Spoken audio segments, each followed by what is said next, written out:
Senhor presidente, senhoras senadoras, senhores senadores, tive a honra de ser escolhido pelos nobres pares relator da Comissão Especial do Impeachment, cujo parecer será votado nessa sessão histórica. Agradeço a confiança em mim depositada, assim como as referências elogiosas que me foram dirigidas por muitos colegas senadores. Desde logo esclareço, uma vez mais, que não tem o impeachment qualquer conotação penal.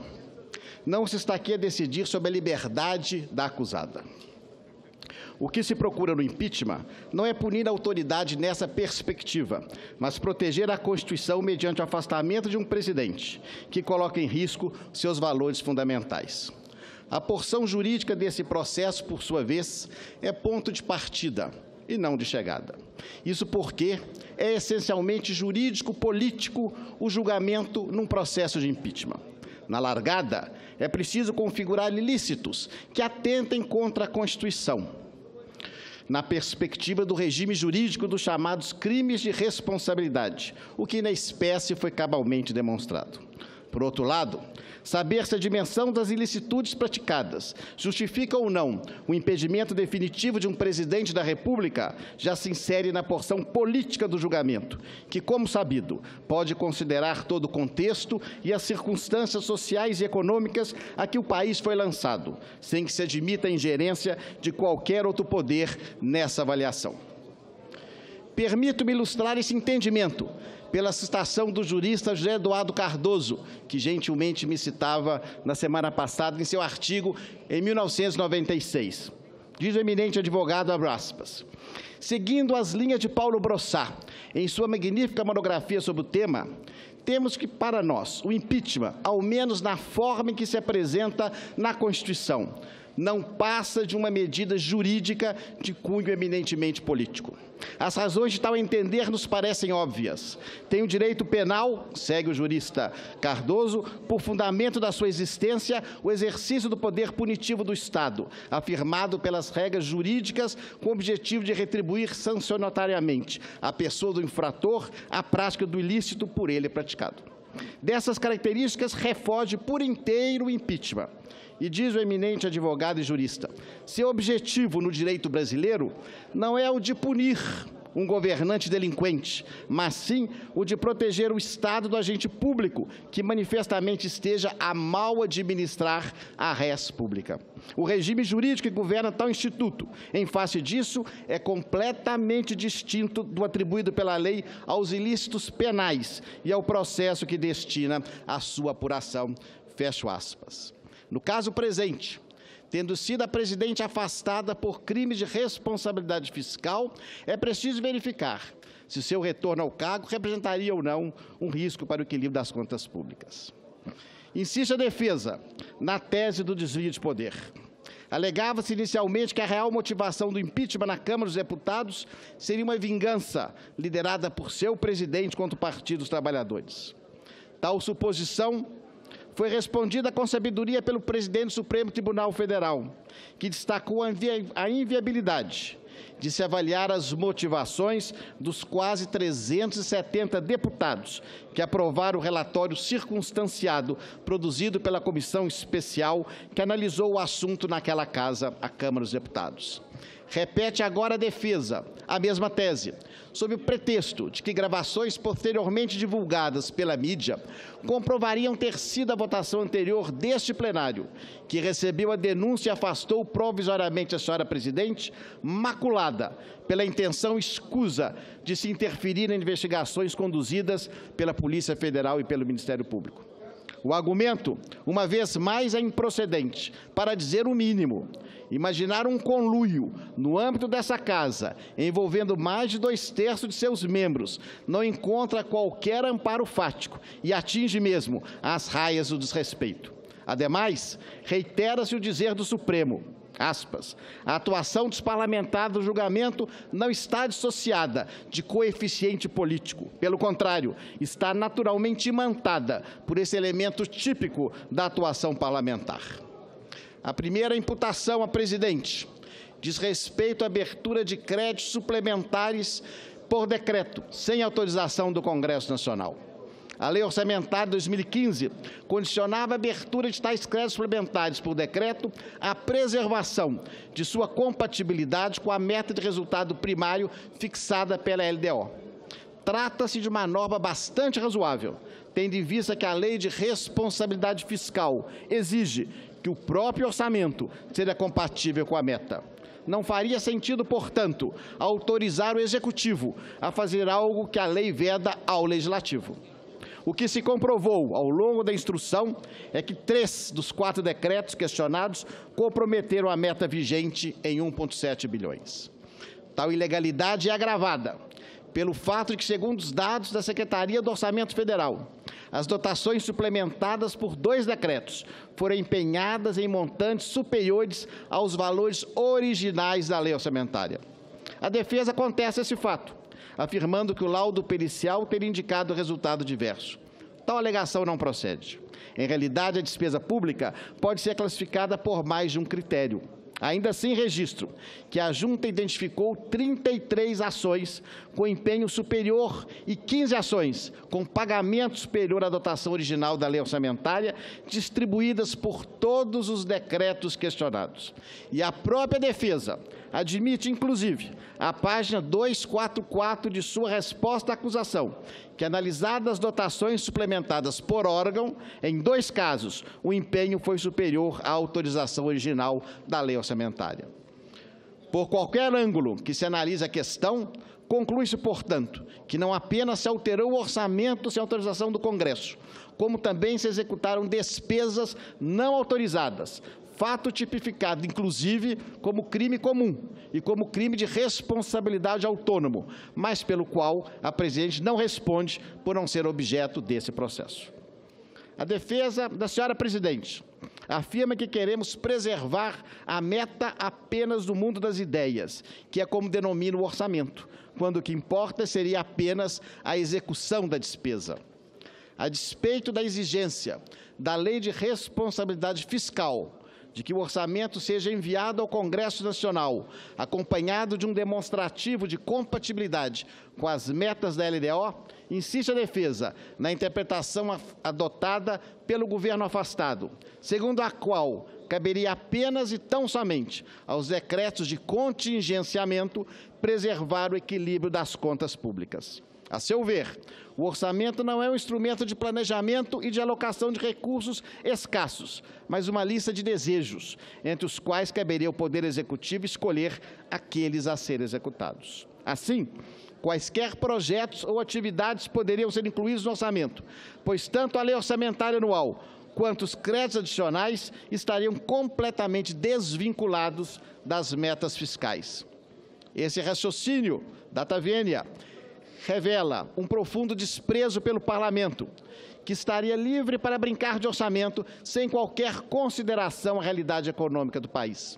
O verdadeiro orçamento, oculto por baixo da lei orçamentária anual, seria a programação orçamentária e financeira do Executivo, que seria a única responsável pelo cumprimento da meta. A própria Presidente da República, em depoimento lido pelo senhor advogado na Comissão de Impeachment, referiu-se aos inconvenientes das delongas naturais do processo legislativo como justificativa para a abertura de créditos suplementares por decreto. Em contraposição a essa visão obtusa, quero ler e prestigiar mais uma vez o pensamento do caro colega eminente jurista professor Eduardo Cardoso, em artigo publicado em 2009. Aspas. É fato, contudo, que os processos decisórios dos parlamentos são lentos e, digamos em defesa do óbvio, é de todo natural que assim o seja. Todo e qualquer processo decisório que percorra caminhos colegiados e plurais para a sua constituição é muito mais lento. Exige sempre debate, respeito às opiniões diferentes, formação de convicções e de maiorias decisórias. Aliás, é uma lei natural, intrínseca aos fatos da vida, que as decisões democráticas sejam muito mais lentas do que as autoritárias.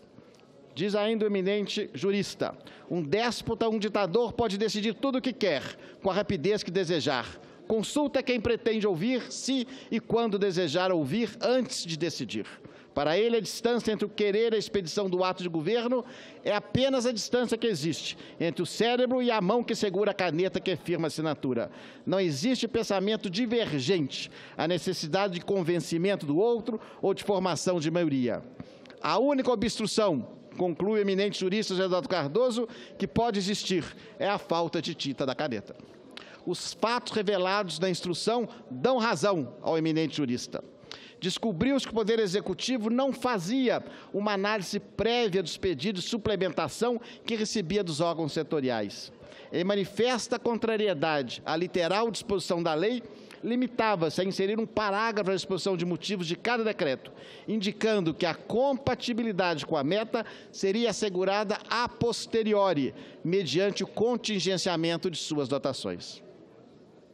Tendo assumido para si toda a responsabilidade pelo cumprimento da meta fiscal, o Poder Executivo abandonou por completo, a partir do terceiro bimestre de 2015, a meta vigente, em lei, de 55 bilhões e passou a considerar a meta de 5 bilhões, constante de projeto de lei encaminhado ao Congresso Nacional. Os resultados dessa violação à lei não têm repercussão apenas abstrata. Apesar de a receita de 2015 ter representado uma queda de 6,3% com relação a 2014, a despesa cresceu 2,1%. Em consequência, o resultado primário, que já fora deficitário em 0,6% do PIB em 14, passou a 1,9% do PIB em 15. E o resultado nominal, que fora deficitário em 6% do PIB em 14, foi deficitário em 10,4% do PIB em 15. O regime de boca do caixa, adotado pela senhora presidente e que a defesa continua a sustentar como correto, elevou a dívida pública em 10% do PIB. Passemos agora rapidamente às chamadas pedaladas fiscais praticadas no âmbito do Plano Safra. Acusa-se a senhora presidente de ter se socorrido de um banco sob seu controle para financiar despesas de responsabilidade da União, conduta absolutamente vedada pela Lei de Responsabilidade Fiscal. As despesas em questão são equalizações devidas em ressarcimento pelas subvenções concedidas pela União aos produtores rurais e suportadas pelo Banco do Brasil, por meio da concessão de financiamentos a juros subsidiados. O que se comprovou, a partir da prova documental e pericial, é que o Tesouro Nacional acumulara passivos no Plano Safra, da ordem de 10,9 bilhões ao final de 14, valores aos quais se somaram mais 1,13 bilhões a título de atualização e 3,2 bilhões relativos a obrigações que se tornaram exigíveis em 2015. Os passivos de 2014, por sua vez, tinham origem em obrigações que estavam em atraso e remontavam a 2008. Apesar de amplamente questionadas por especialistas, debatidas na mídia e condenadas pelo TCU, as pedaladas foram reiteradas em 2015 e somente foram amortizadas em dezembro daquele ano. Também aqui, o Poder Executivo adotou interpretação manifestamente contrária à Lei de Responsabilidade Fiscal, repetida nessa oportunidade pela defesa da senhora presidente. Alega-se não haver qualquer irregularidade no financiamento de despesas primárias por bancos públicos, sob o pretexto de que não estaria caracterizada a operação de crédito. Alega a defesa que não podem os valores cobrados pelo Banco do Brasil ser pagos no mesmo dia, pois se faria necessário proceder à liquidação da despesa, ou seja, verificar se os valores cobrados eram de fato devidos.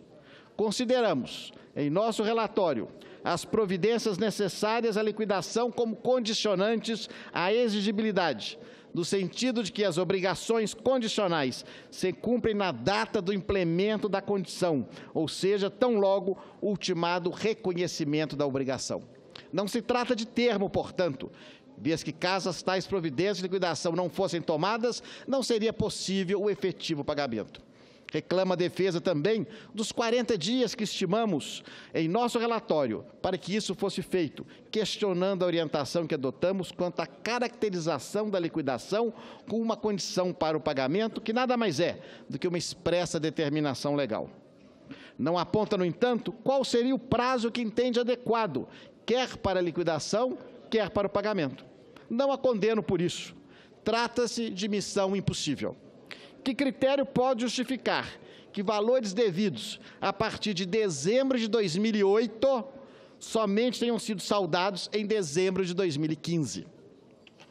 Outro ponto a que a defesa se apega é o da suposta distinção entre inadimplemento e operação de crédito, chegando a invocar o despacho de um eminente procurador da República como argumento de autoridade sobre o assunto.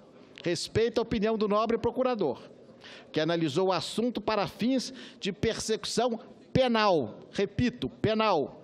Considero mais apropriada, no entanto, a opinião do Tribunal de Contas da União, que é o órgão de controle especializado na matéria. Não é o inadimplemento por si só que configura a operação de crédito, mas sua reiteração ao longo dos anos, sem que nenhuma das partes tenha adotado qualquer medida para impedir o crescimento da dívida do Tesouro em face do Banco do Brasil.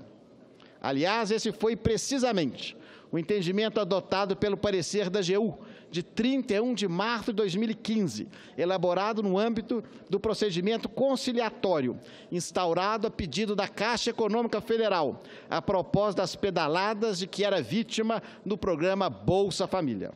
Recomendou-se à Caixa que se abstivesse de suprir com recursos próprios a insuficientes recursos necessários ao pagamento dos beneficiários. A defesa alega que tal orientação foi dada por cautela, até a decisão final do TCU. Tal fato inadultera o raciocínio desenvolvido no parecer. Apenas agrava a conduta da senhora presidente, pois 15 dias depois, somente 15 dias, decidiu o TCU, no Acórdão 825/2015, que as pedaladas fiscais representavam, de fato, operações de crédito vedadas pela Lei de Responsabilidade Fiscal. É a conduta das partes que revela o acordo de vontades entre a União e o banco, para que este suportasse com recursos próprios e por prazo indefinido as subvenções concedidas aos produtores rurais numa política pública que a senhora presidente fez questão de demonstrar sua autoria e seu absoluto controle. O comportamento do Banco do Brasil é prova cabal da influência indevida da União na qualidade de acionista controladora. O que explica que uma instituição financeira, credora de mais de 10 bilhões de reais em atraso, aceite ampliar em 20%, por determinação do devedor, a linha de crédito que originou esse passivo. Porque essa dívida, que acumulava valores devidos desde 2008, nunca foi cobrada em juízo. O mesmo se diga da atuação do Banco Central e da Comissão de Valores Mobiliários.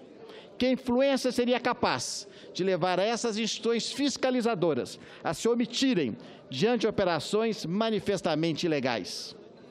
Como explicar que o Banco Central tenha recorrido a um parecer de 1994 para recusar a aplicação à Lei de Responsabilidade Fiscal, que é do ano 2000? O que justifica sua recusa em lançar como dívida da União valores lançados como ativos no balanço das instituições financeiras? Não é por outro motivo que a Lei de Responsabilidade Fiscal proíbe, sem qualquer exceção, a realização de operação de crédito entre os entes públicos e os bancos sob o seu controle. A influência abusiva do controlador sobre o controlado fatalmente o levará a ser leniente na concessão de crédito e na cobrança das dívidas em atraso. Se esse tipo de operação já é grave no âmbito estadual, o que dizer da esfera federal, em que não apenas os dirigentes dos bancos, mas também os dos órgãos reguladores são nomeados diretamente pelo presidente da República e se vê impedido de recusar suas determinações. E não se trata de uma suposição teórica.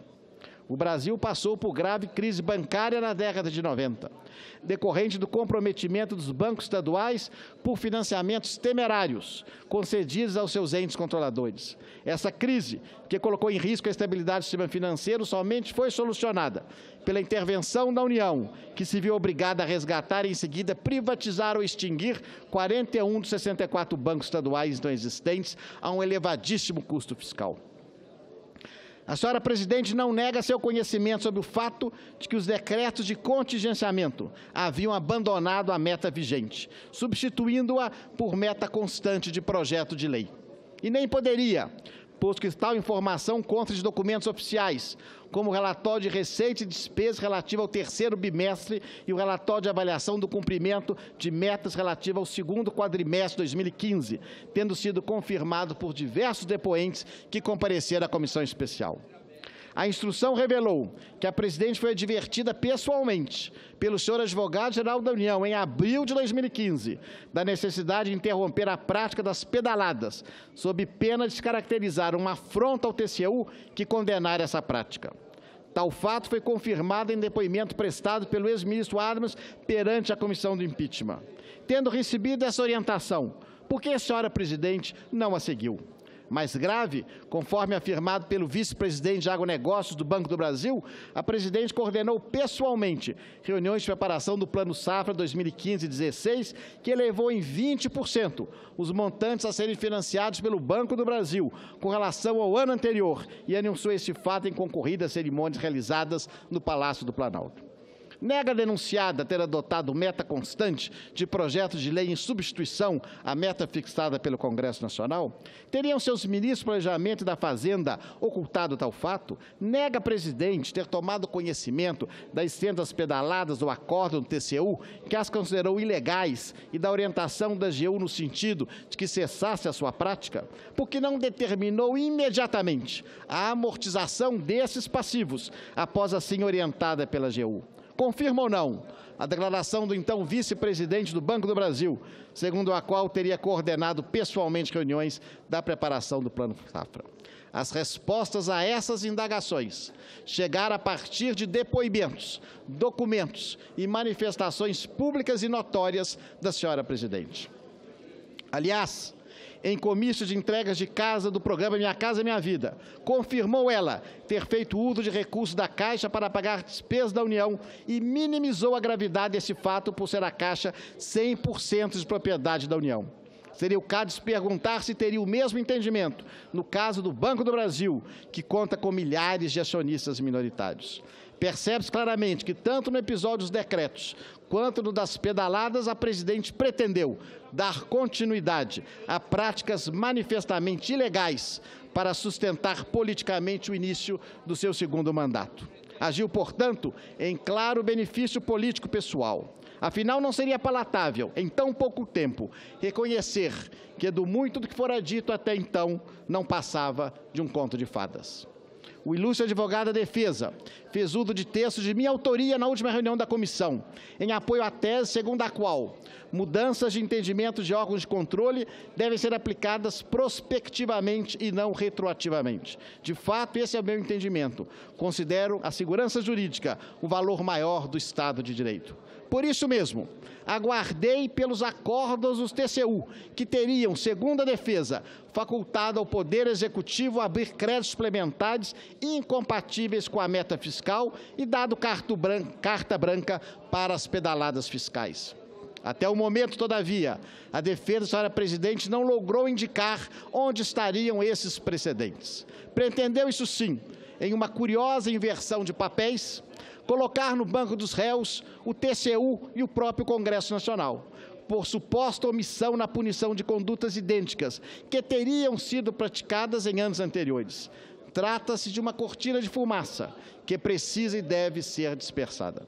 O que se questiona no presente processo não são os créditos suplementares enquanto tais, mas sua abertura em violação da meta de resultado primário.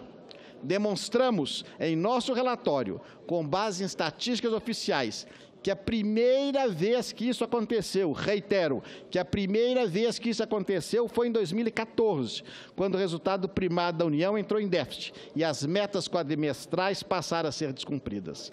Tal ilegalidade foi prontamente apontada pelo TCU, no parecer prévio das contas presidenciais de 2014. Da mesma forma, o que se questiona nas pedaladas não é a colaboração de bancos oficiais na execução de políticas públicas, mas sua manipulação pela União para financiar despesas primárias com recursos dos correntistas e dos investidores. De fato, hoje sabemos que não se trata de prática iniciada no atual mandato da presidente Dilma. Constatamos na instrução que os passivos do Plano Safra, saldados em dezembro de 15, tinham origem em atraso que remontavam a dezembro de 2008. Dados do Banco Central revelam que esse expediente foi empregado também junto a outros bancos oficiais a partir da mesma época. Ocorre que tais informações somente vieram a público em 2016, quando o Banco Central viu-se obrigado a cumprir o Acórdão 3297 do TCU, que determinou o registro desses passivos como dívida pública. Tais informações estavam sendo escondidas do povo brasileiro até então. Sequer se dignou o Poder Executivo a listar essa dívida como passivo contingente no anexo de riscos fiscais da LDO. Da mesma forma, em nenhum momento informou o Banco do Brasil ao mercado que os créditos bilionários relativos ao Plano Safra, lançados em seu balanço como ativos, estavam em atraso de até 7 anos, como revelou a Comissão Especial de Impeachment. A defesa não logrou provar que o TCU adotara orientação coincidente com a sua, mas que o governo da presidente afastada o fazia. Exatamente por isso que suas contas receberam parecer prévio TCU pela rejeição em 14 e que Sua Excelência responde ao presente processo de impeachment. O trabalho realizado e expresso no relatório me permite concluir que estamos diante de um autêntico caso de irresponsabilidade fiscal. A irresponsabilidade se inicia na prática dos atos questionados e se estende, com todo o respeito que lhe tenho, às próprias teses sustentadas pela eminente defesa. Pretende o ilustre defensor da denunciada desvincular por completo o orçamento público da realidade econômica. Em lugar de alocar recursos escassos, cumpriria o orçamento o papel de apenas listar desejos a ser executados se e quando aprovesse o Poder Executivo. Pretende que os créditos suplementares sejam abertos, primeiro, para somente ao final do exercício se verificar se foram ou não compatíveis com a meta de resultado primário. Para que, então, a serventia do artigo 4º da Lei Orçamentária? Apesar de depositar todas as esperanças de responsabilidade fiscal dos decretos de contingenciamento, a defesa da acusada não explica por que abandonou a meta fiscal vigente em prol de uma meta constante de mero projeto de lei. Oferece aí Senado Federal a tese que a meta fiscal será aplicada, não prospectivamente, como espera o senso comum, mas retroativamente, para iniciar decretos editados irregularmente. A mesma postura irresponsável verificou-se no episódio das pedaladas. Fatos como esse já haviam levado nosso país a uma grave crise bancária e fiscal na década de 90, que só foi superada pelo resgate da União, a um custo altíssimo dos bancos estaduais que haviam concedido empréstimos temerários aos governos estaduais e omitiam-se na sua cobrança. O artigo 36 da Lei de Responsabilidade Fiscal foi nela inserido para proibir uma vez por todas essa prática nefasta. Apesar disso, pretende a defesa da presidente que esse Senado Federal, a quem a Constituição atribuiu o controle do endividamento público, aceite com naturalidade que despesas da União em montante superior a 1% do PIB sejam suportadas por bancos sob o seu controle direto. Até que ponto teria chegado a responsabilidade da presidente afastada, caso não tivesse as pedaladas sido coibidas pelo Tribunal de Contas da União? Qual seria o montante da dívida do Tesouro com os bancos oficiais ao final de seu mandato em 2018? Como explicar aos investidores nacionais e internacionais que dívidas públicas em volume superior a 1% do PIB tenham sido ocultadas à contabilidade oficial? Não se está aqui a criminalizar a política fiscal como pretende a defesa denunciada, mas a exigir o respeito ao Estado de Direito no âmbito da política fiscal. O controle parlamentar do orçamento público está na própria origem da democracia e não é dado ao Congresso Nacional abrir mão dessa responsabilidade. A Lei de Responsabilidade não proíbe quaisquer políticas contracíclicas, apenas exige que sejam aprovadas pelo Poder Legislativo e executadas com transparência pelo Poder Executivo. O que se rechaça é a usurpação das prerrogativas do Congresso Nacional, a manipulação dos bancos públicos e a fraude às contas públicas. Pela gravidade que se revestem essas condutas, são de fato e por justo motivo tipificadas como crimes de responsabilidade, razão pela qual estamos aqui a propor o julgamento da senhora presidente afastada. Não se está aqui também a raciocinar apenas e tão somente no mundo das ideias, da abstração, muito menos com paixão, como sustenta a defesa. Planejamento orçamentário e responsabilidade fiscal estão diretamente relacionados ao controle da inflação, à saúde financeira para criar segurança a investidores e, por sua vez, viabilizar empregos.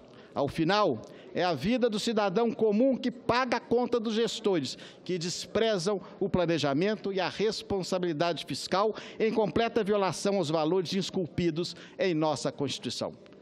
Desse modo, senhor presidente, senhoras e senhores senadores, confio que essa Câmara Alta aprove a pronúncia da denunciada, para que ela possa ser julgada, em definitivo, pelos crimes de responsabilidade que lhe são imputados. Muito obrigado.